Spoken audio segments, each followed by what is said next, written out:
There's something happening in countless marriages that nobody talks about openly, yet it affects millions of older couples.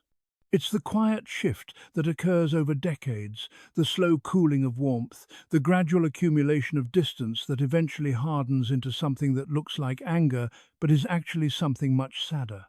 It's resentment, and it's particularly common among older women toward their husbands after years or decades of marriage. This isn't about blame. This isn't about taking sides or declaring one partner right and the other wrong. This is about understanding a pattern that destroys intimacy and connection in long marriages, and more importantly, understanding what can be done about it while there's still time. The pattern shows up in therapy offices, in conversations among friends, in the quiet resignation visible in couples who sit together but seem miles apart. The wife has grown cold, critical, or withdrawn.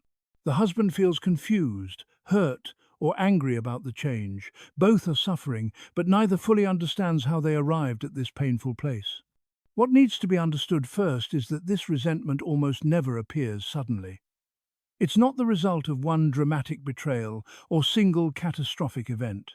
It builds slowly, invisibly, over years or even decades. It accumulates from 1,000 small moments of disconnection, 1,000 tiny disappointments, 1,000 instances of feeling unseen or unheard. The first and perhaps most fundamental reason is emotional neglect over time. This is the slow erosion that happens when a husband stops really seeing his wife, stops paying attention to her emotional world, stops engaging with her as a person with thoughts, feelings, and needs that matter. In the early years of marriage, most couples are attentive to each other. They ask about each other's days, they notice moods, they respond to subtle signals. But as years pass and life gets busy with work, children, responsibilities, many husbands gradually stop doing this. They assume the relationship is secure, that it doesn't need the same level of attention anymore. They start living parallel lives in the same house. For the wife, this feels like becoming invisible. She's still there, still working, still managing, still caring for everyone, but nobody, especially not her husband, seems to really see her anymore. Her thoughts go unasked about. Her feelings go unnoticed. Her struggles go unacknowledged. She becomes functionally invisible despite being constantly present and active. This invisibility is profoundly painful. Over time, it creates a deep well of loneliness, and that loneliness eventually hardens into resentment. The warmth she once felt turns cold, not because she stopped loving, but because maintaining warmth towards someone who doesn't seem to notice or care requires an emotional energy she no longer has.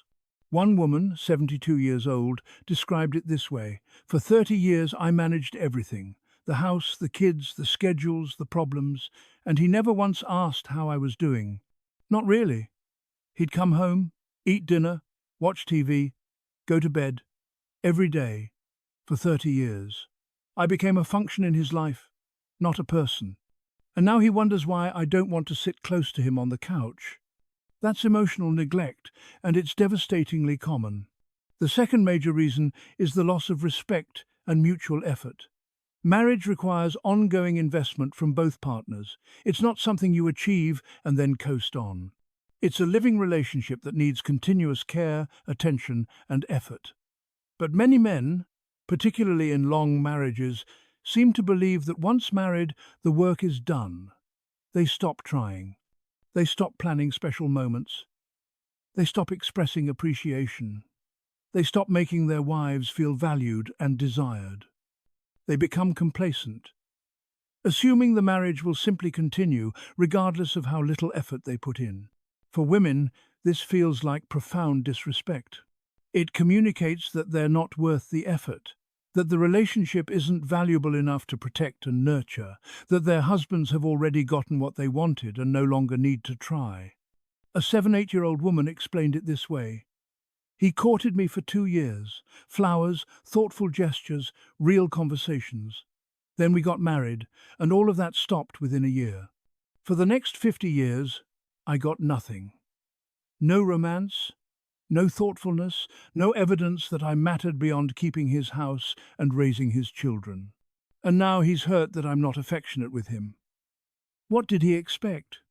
That loss of effort, that cessation of investment, breeds resentment because it reveals a fundamental disrespect for the relationship and for the woman herself. The third reason is built-up resentment from unequal burdens. In most long marriages, particularly in older generations, women have carried a disproportionate share of the physical and emotional labor of family life. They've managed households, raised children, coordinated schedules, handled family relationships, dealt with problems, all while often also working outside the home. Meanwhile, their husbands focused primarily on their careers, coming home to a managed household, raised children, solved problems, all handled by their wives. The inequality is stark, and over decades it becomes exhausting and infuriating. What makes this particularly damaging is that this work is often invisible. It's not recognized or appreciated. Husbands don't see all the mental planning, the emotional management, the constant problem-solving their wives do. They just see that things run smoothly and assume it happens automatically. When retirement comes and the structure of work disappears, this inequality becomes even more apparent. The husband expects to relax and enjoy his retirement. The wife realizes she's still doing all the household management, all the planning, all the emotional work, but now her husband is home all day, expecting to be entertained or cared for as well. The resentment from this is profound. It's the resentment of carrying an unfair burden for decades, while the other person coasted, and then being expected to continue carrying it forever while receiving no recognition or appreciation. The fourth reason is communication that has turned into contempt. Over years of marriage, many couples develop toxic communication patterns. Small conflicts escalate. Arguments become more bitter. Sarcasm replaces gentleness. Criticism becomes constant. And eventually, contempt enters the relationship. Contempt is deadly to intimacy. It's the emotional expression of disrespect, the communication pattern that says, "You're beneath me, you're stupid, you're worthless." Once contempt becomes habitual in a marriage, affection dies. This often develops gradually. Maybe it starts with small eye rolls or dismissive comments. Maybe it escalates during arguments when frustration leads to cruel words. Maybe it becomes the default tone when discussing anything important. But however it develops, contempt erodes respect. And without respect, love cannot survive. An 80-year-old woman described it this way: "We used to fight and then make up. But somewhere along the way, the making up stopped. The fights just left scars. And after 40 years of scars, I couldn't feel anything kind toward him anymore. Every conversation felt like a battle I had to defend myself in." When communication becomes contemptuous, resentment is inevitable because every interaction reinforces the message that the other person doesn't respect or value you. The fifth reason is emotional neglect in the absence of affection. Physical intimacy tends to decline with age in most marriages. That's natural and expected. But what shouldn't decline is emotional affection. Warmth, tenderness, gentle words, soft touches, expressions of care and love. Too many husbands, as physical passion fades, stop expressing affection entirely. They stop saying loving things. They stop gentle physical contact. They stop showing warmth, and their wives feel emotionally abandoned. A 76-year-old woman put it simply, "We share a home but not a life. We live side by side but not together. He's there physically, but emotionally he's been gone for 20 years." That absence of affection, that emotional coldness creates a devastating loneliness. And loneliness within a marriage is often more painful than loneliness alone, because it's the loneliness of being ignored by the one person who promised never to ignore you. The sixth reason is loss of shared purpose. When couples are raising children or building careers, they have common goals that unite them. They're working together towards something. But when children leave and careers end, many couples realize they have nothing left that connects them. They don't share interests, they don't enjoy the same activities, they have no common purpose. This often reveals that the marriage was held together by external structure rather than genuine connection. And when that structure disappears, the emptiness becomes undeniable. An 82-year-old woman explained, "Once the kids were gone and he retired, I realized we had nothing to talk about. We'd spent 40 years coordinating schedules and managing responsibilities, but we'd never actually built a friendship. We were partners in a project, but the project was over and there was nothing underneath. That loss of shared purpose leads to resentment when one partner seems content to drift through the remaining years without connection, while the other grieves the emotional partnership they never had.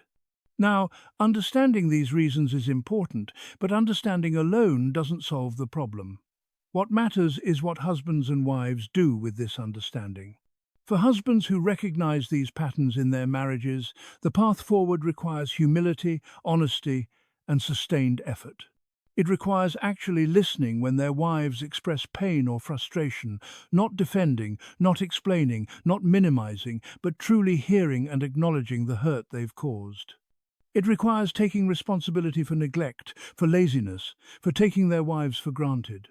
Not just saying the words, but demonstrating through changed behavior that they genuinely understand and are committed to doing better. It requires consistent small acts of attention and care, asking real questions and listening to the answers, noticing moods and responding with concern, sharing burdens without being asked, expressing appreciation regularly and specifically, showing affection through words and gentle touch, making their wives feel seen, valued, and loved. This won't fix decades of damage overnight. Resentment that has built up over years won't disappear because of a few kind gestures. But sustained, genuine effort over time can gradually soften the hardness, can slowly rebuild trust and warmth. For wives who are carrying resentment, the path forward requires being willing to communicate clearly about needs and hurts, even when it's difficult, even when they've given up hope of being heard. It requires being willing to notice and acknowledge efforts when they're made, rather than dismissing them as too little too late. It requires being honest about whether they want the marriage to improve or whether they've already emotionally left it. Because if there's any desire for reconnection, that has to be communicated, so the husband knows his efforts matter and might make a difference. For both partners, healing requires choosing vulnerability over defensiveness, choosing connection over being right, choosing the relationship over individual pride. It requires remembering that they're on the same team, that the goal isn't to win arguments but to protect and nurture the bond between them. One of the most important things to understand is that resentment isn't the same as hatred. Often it's grief wearing a hard shell. It's the pain of unmet needs and disappointed hopes protected by anger because anger feels safer than vulnerability. Understanding this can help both partners approach the issue with more compassion. The resentment that older women feel toward their husbands is almost never about wanting to hurt them. It's about the accumulated pain of feeling unseen, unappreciated, emotionally neglected, and burdened unfairly for decades.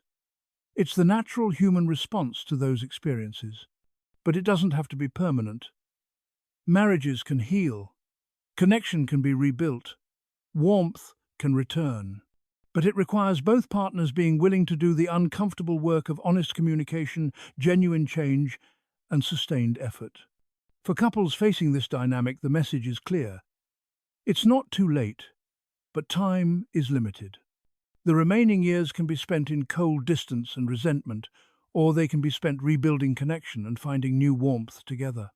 That choice belongs to both partners, but it starts with one person being brave enough to acknowledge the problem and reach out with genuine desire to make things better.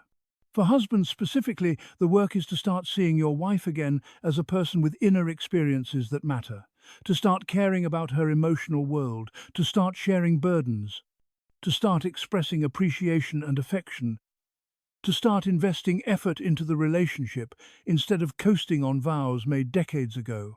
For wives, the work is to communicate needs clearly, to be willing to notice efforts, to maintain hope that change is possible, and to choose whether you want to fight for the marriage or acknowledge that the damage is beyond repair. The path forward isn't easy. It requires humility from husbands who must acknowledge how they've failed. It requires vulnerability from wives who must risk hoping again after years of disappointment.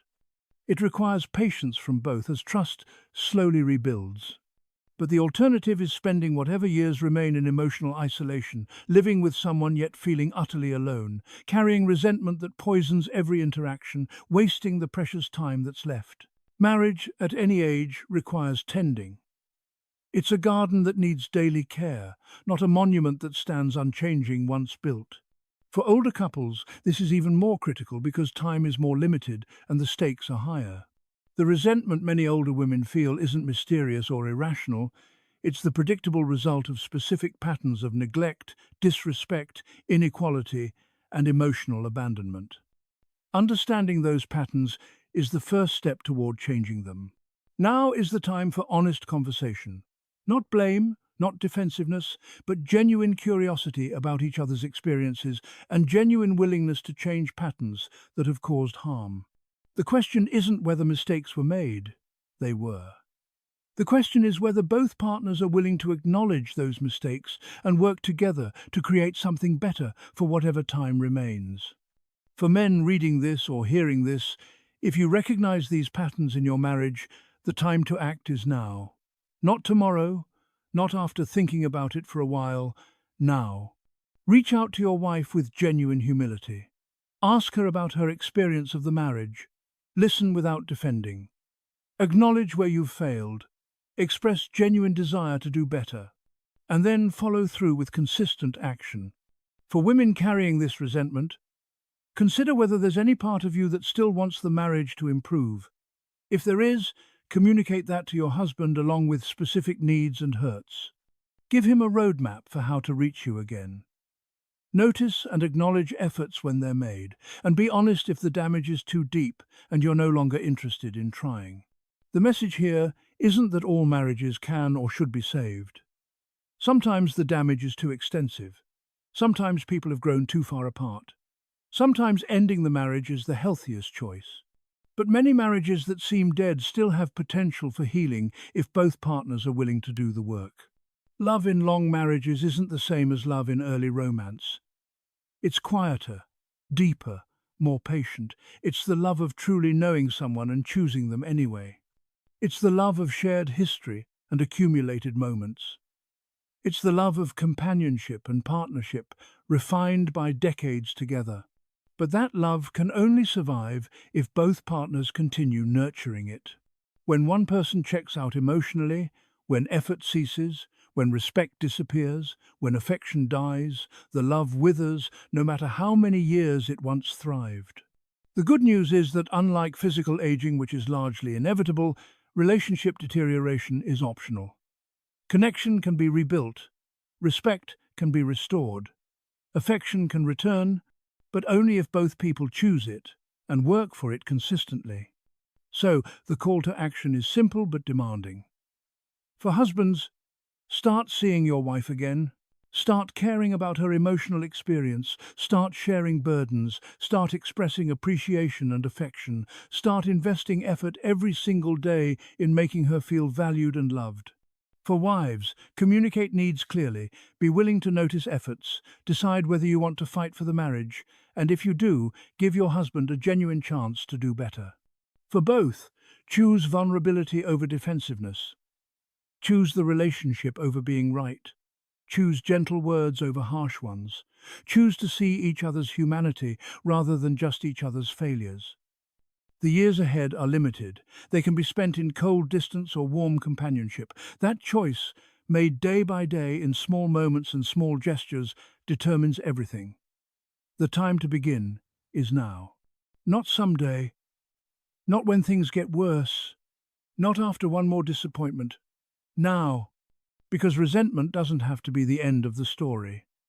With humility, honesty, effort, and grace, it can be the beginning of a new chapter. A chapter where both partners finally see each other clearly, value each other genuinely, and choose each other daily. That possibility exists for every marriage where both people are willing to reach for it. The question is simply this: are you willing? The answer to that question determines whether the remaining years are lost to bitterness or reclaimed for love.